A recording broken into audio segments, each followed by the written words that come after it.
Hello, सभी का इस ऑनलाइन क्लास में स्वागत है। पिछली क्लास में हमने सामाजिक समझौते का कारण और सामाजिक समझौते द्वारा राज्य की उत्पत्ति के बारे में चर्चा की थी। आज हम सामाजिक समझौते के फलस्वरूप जो राज्य की उत्पत्ति होती है उस राज्य के स्वरूप के बारे में चर्चा करेंगे। हॉब्स द्वारा सामाजिक समझौते का जो सिद्धांत अपनी पुस्तक लेवियाथन में दिया गया था, उस सामाजिक समझौते के फलस्वरूप जो राज्य की उत्पत्ति होती है, उस राज्य का स्वरूप कैसा होता है, इस बारे में आज हम चर्चा करेंगे। आप जानते हो, सामाजिक समझौते के द्वारा थॉमस हॉब्स एक ऐसी शक्ति की सृष्टि करते हैं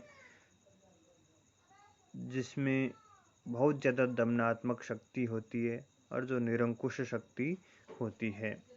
हॉब्स सामाजिक समझौते के द्वारा दो कार्यों की पूर्ति करते हैं।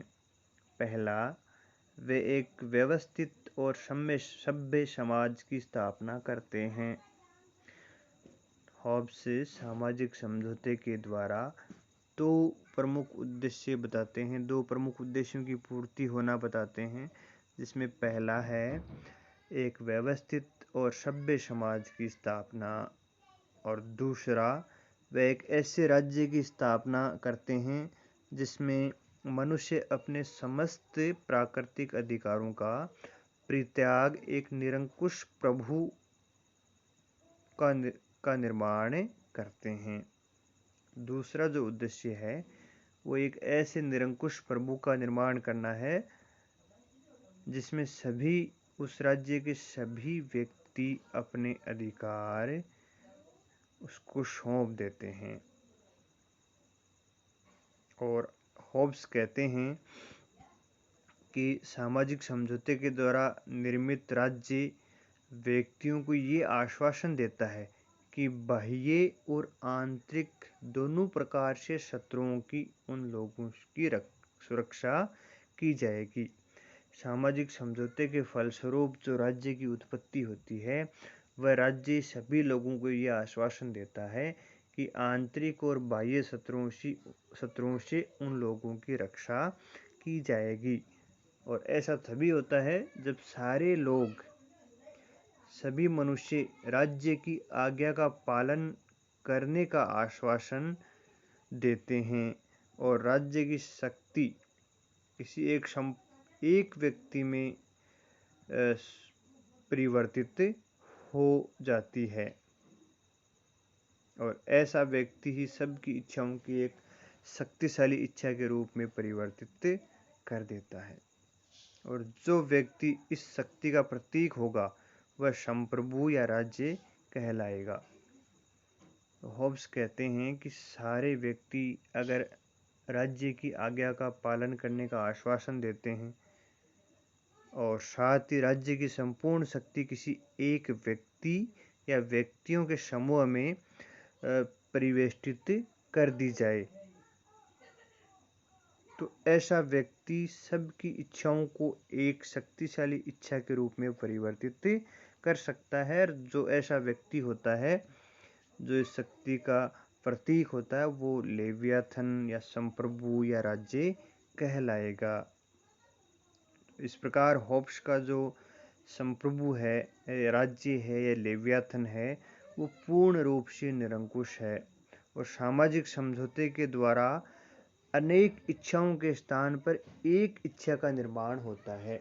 क्योंकि आप जानते हो, सामाजिक समझौते में सभी व्यक्ति अपनी इच्छा को एक व्यक्ति में परिवेष्टित कर देते हैं, एक व्यक्ति को अपने अधिकार और अपने स्वशासन के अधिकार को सौंप देते हैं और वह जो व्यक्ति जिसको ये अधिकार सौंपे जाते हैं वह लेवियाथन या राज्य या संप्रभु कहलाता है। और ऐसा संप्रभु निरंकुश होता है और उस संप्रभु के आदेश ही कानून होते हैं और उसका प्रत्येक कार्य हॉब्स के अनुसार न्यायपूर्ण माना जाता है।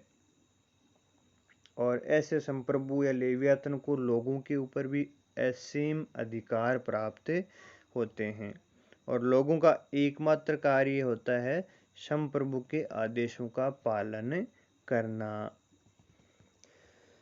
तो इस प्रकार हम कह सकते हैं कि हॉब्स के अनुसार सामाजिक समझौते के बाद में समाज एवं राज्य का निर्माण होता है और साथ ही उस राज्य या समाज में कला, साहित्य, विज्ञान आदि, व्यापार आदि का भी शुभारंभ होता है।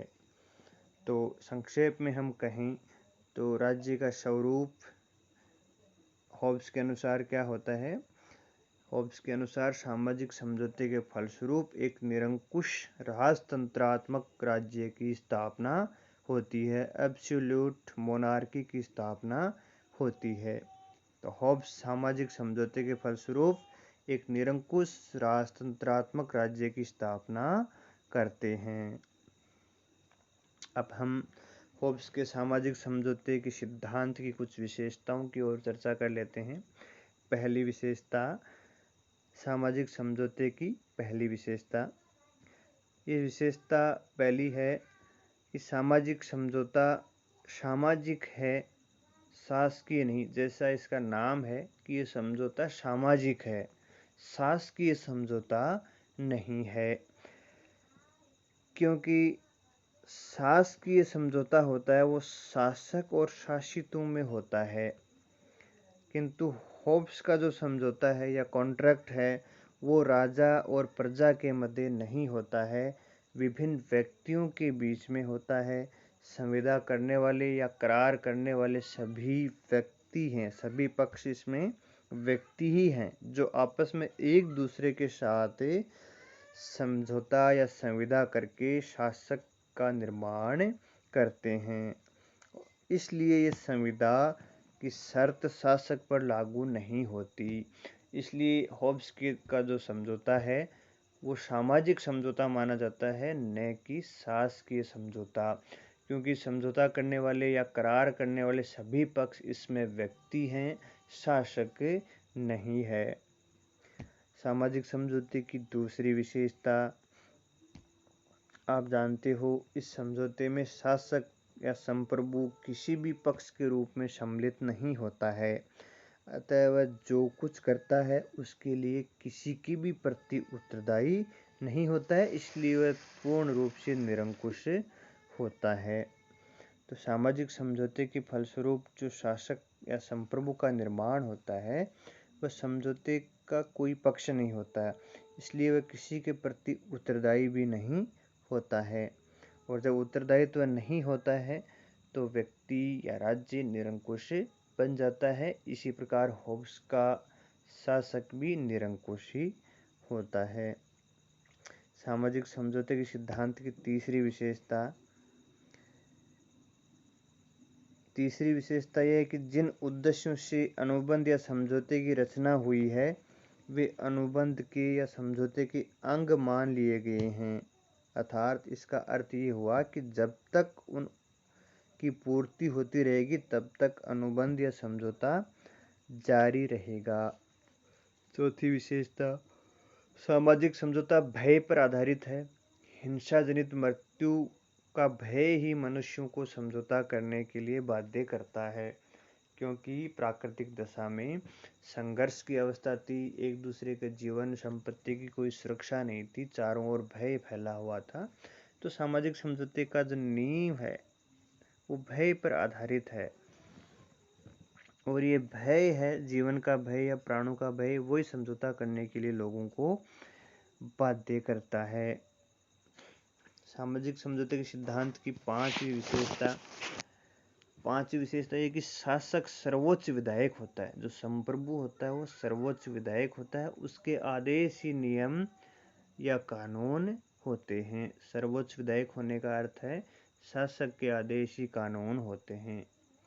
छठी विशेषता, इस समझौते के द्वारा प्राकृतिक अवस्था में एकाकी रहने वाले व्यक्तियों ने समाज का निर्माण किया है, अतः यह सामाजिक समझौता है। सभी व्यक्ति जो एकल रहते थे उन्होंने आपस में मिलकर एक समाज का निर्माण किया है, इसलिए ये सामाजिक समझौता है। और सातवीं विशेषता हॉब्स ने बताई है कि किसी भी कारण से किया जाने वाला आज्ञा भंग अन्यायपूर्ण है। यानी सामाजिक समझौता एक बार हो गया, उसके बाद में किसी भी कारण से कोई आज्ञा का पालन नहीं किया जाता तो उसको अन्याय माना जाएगा।